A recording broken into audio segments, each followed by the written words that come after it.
Hello Glenn Global Squad players. I hope you found the first video helpful. This is now volume 2 of the preseason workout. What we're going to be doing is focusing on the upper body, arms, chest, and back, as well as shoulders. We're going to revisit some of the pointers that apply to all workout sessions, which includes the warm-up, the stretching after the workout, and the cool down. So let's get to it. Exercise pointers. You want to do 3 to 5 sets for each exercise and 10 to 12 reps for each set that you do. The other thing that you want to pay attention to is make sure your motions are slow and controlled when you're going down and resisting the weight, and then you can explode into a basketball movement. You'll see what I mean as I demonstrate these exercises. The last thing you want to make sure you do is to maintain proper form. This will help you prevent injuries and you'll get the most out of each exercise. All right, now that you have this under your belt, let's get to the actual workout.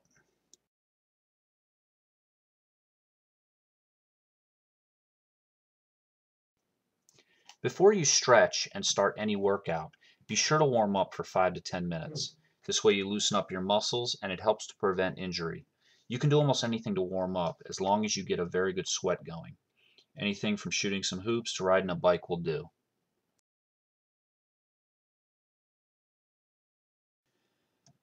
After you've warmed up, it's time to start stretching. These pre-workout stretches are vital to prevent injury. It can also improve your flexibility, and flexible muscles make you more explosive on the basketball court. Be sure to thoroughly stretch the muscles you plan on working. Hold each stretch for 20 to 30 seconds, and once you've completed your stretching routine, it's time to start lifting. For the free weight bench press, rest your shoulders on a stabilization ball, extend your legs out as far as they can go, and keep your back as straight as a board. Explode up with the weight and then go down in a slow and controlled manner. As you can see, I do not have a partner spotting me on this exercise, so I'm using a very low amount of weight. You should try to do this exercise with a partner. That way they can spot you and you can increase the amount of weight you're lifting without dropping it on your chest or injuring yourself.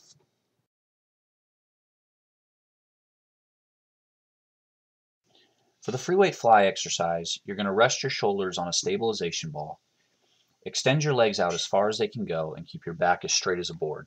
The starting position for this exercise is with your arms straight and the weights directly above your chest. You're then going to, in a slow and steady manner, bring the weights out to your side and then explode back up to the starting position. Once again, you're going to want to use a partner for this exercise to spot you.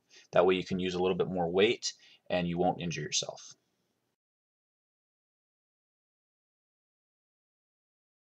Medicine ball push-ups are nothing more than push-ups with a little twist.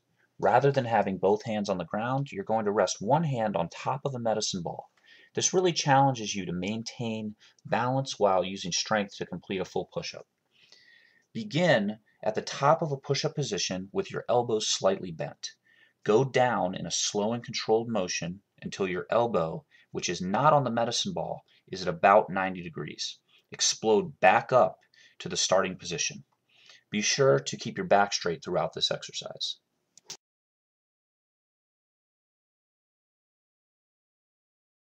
There are 3 parts to the ball handling exercise with a medicine ball. Part 1, you're going to begin by standing up straight with your head looking forward. Swing the ball around your waist as fast as you can without losing control. Switch hands as it reaches your front and your back.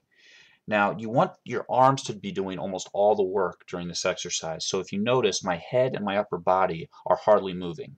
You want to eliminate all unnecessary movement so that your arms are what's getting the majority of the work for this exercise. Part 2, you're going to bend at the waist and the knees with your feet together. Swing the ball 360 degrees around your leg just above your ankle. Once again, go as fast as you can without losing control. Notice how my head and my upper body are again staying still and my back is straight. You want to eliminate all unnecessary movement so all the work is done in your arms. I'm going to show you part 3 in slow motion to make sure that you have the footwork down correctly. The starting position is the same as the previous part. Begin bent at the knees and the waist and swing the ball around both legs once. Then on the second revolution, jab your foot forward and swing the ball between your legs in the same direction. This will not only help with your strength, but also increase the speed of your jab step. Remember, all the movement should be in your arms and your leg. Keep your back straight, your head and your torso as still as possible.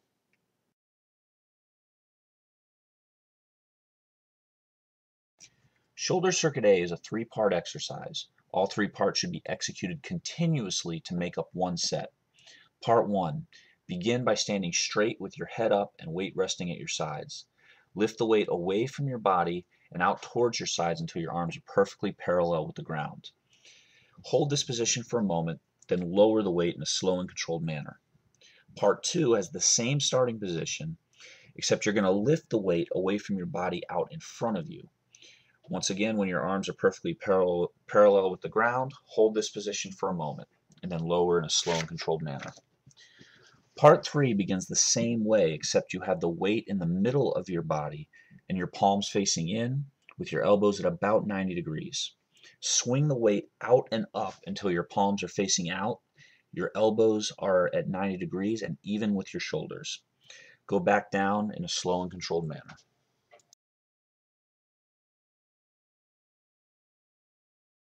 Shoulder circuit B is another 3-part exercise with all 3 parts required to make one set.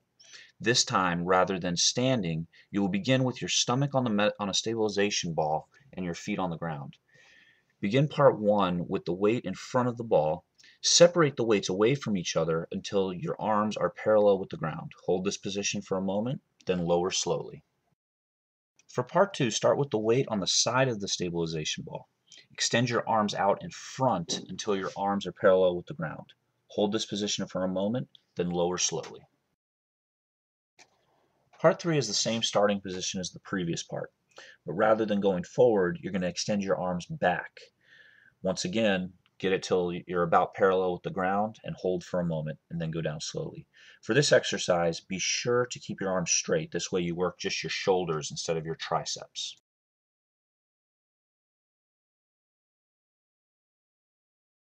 Having a strong back in the game of basketball is very important, mainly because the entire game is played in the crouched position. For example, playing defense, handling the basketball, or boxing out. So a back exercise like this is very good for you. What you're going to do is start by sitting down with your legs extended but slightly bent. You're going to pull the weight all the way into your stomach, hold it for a second, and then release slowly back to the starting position. Make sure you keep your back straight throughout this exercise.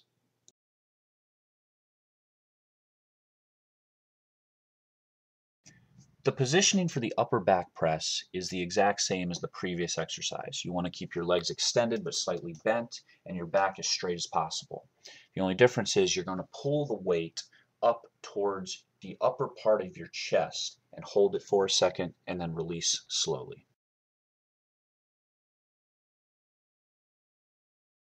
Begin this exercise sitting straight up with your palms facing inward. Hold the bar in the center and pull it down towards your stomach. Once it gets into your stomach, really pull it in and hold it for a second. You really want to work on your lats during this exercise. Make sure you don't work other muscle groups as much. So what you're going to want to do is when you're releasing upward, roll your shoulders forward slightly while keeping your back straight and really concentrate on working those lats.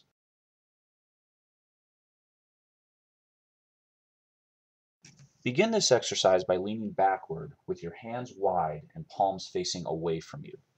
Pull the bar towards your chest and hold it for a moment and then release slowly. This is one of the only exercises where you do not want to keep your back straight.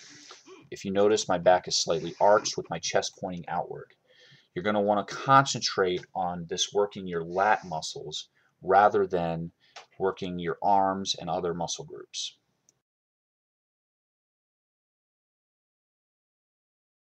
Begin the tricep push-down by standing straight with your head up. Your elbows should be dug in at your waist and bent at 90 degrees. Pull the weight down to your side while keeping your elbows in until your arms are almost straight. Hold that position for a moment and then release back to the starting position. As you can see, there are several different types of bars and grips that you can use for this exercise. What's most important is that you keep your elbows in and the motion is correct.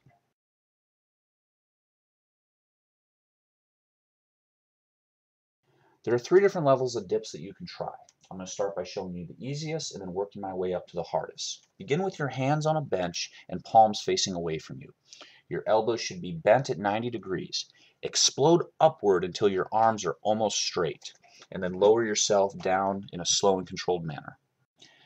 Level 2 of dips is exactly the same as the previous level. The only difference is you're going to have your feet resting on a bench that's parallel to where your hands are. Go down in a slow and controlled manner until your elbows are at 90 degrees and then explode upward. The third level of dips is much more difficult because your feet will not be resting on anything. For balance, bend your knees at 90 degrees and cross your ankles out behind you. Go down until your elbows are bent at 90 degrees and then explode back up to the starting position. Notice how my head is going straight up and down almost on the same exact line. You want to do this to make sure that all the work is done in your triceps rather than other muscle groups.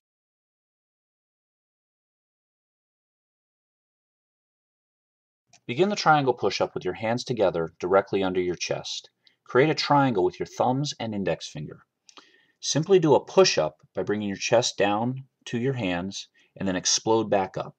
You should primarily feel this in your chest and your triceps.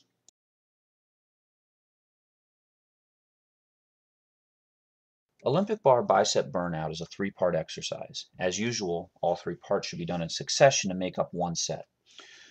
Now this is your only bicep exercise, so make sure you really work it hard. Part 1 is a wide grip, Part 2 is a more narrow grip, and Part 3 is a grip where your hands are about 4 inches apart. Begin by standing straight with your head up. Curl the bar up with an explosion, and then when you release the bar down, do not extend your arms. Have your elbows slightly bent. This way you do not let your biceps rest, and you really work them hard. Also, be sure to keep your back straight. Do not swing your body and use the momentum to get the bar up and down. You want your biceps to do all the work. Once again, this is a burnout.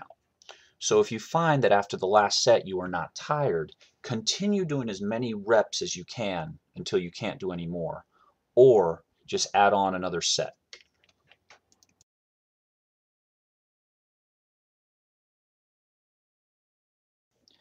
Post-workout stretching is extremely important. I can't emphasize it enough.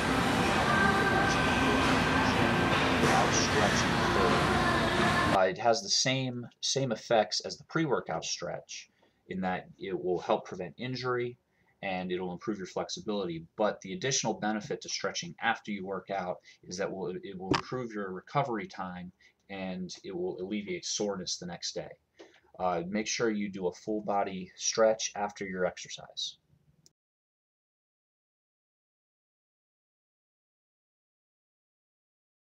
After every weightlifting session, I urge you to get on the basketball court so you can get used to handling a basketball again. It is important to regain your shooting form specifically. Starting close to the basket and exaggerate good shooting form with one hand. Once you become comfortable, you can bring in your offhand for balance. Once you start making shots consistently from that distance, take a step back and repeat. Eventually, you will move out to your maximum range. This is a great way to improve your shooting ability, and it will get you used to using a basketball again.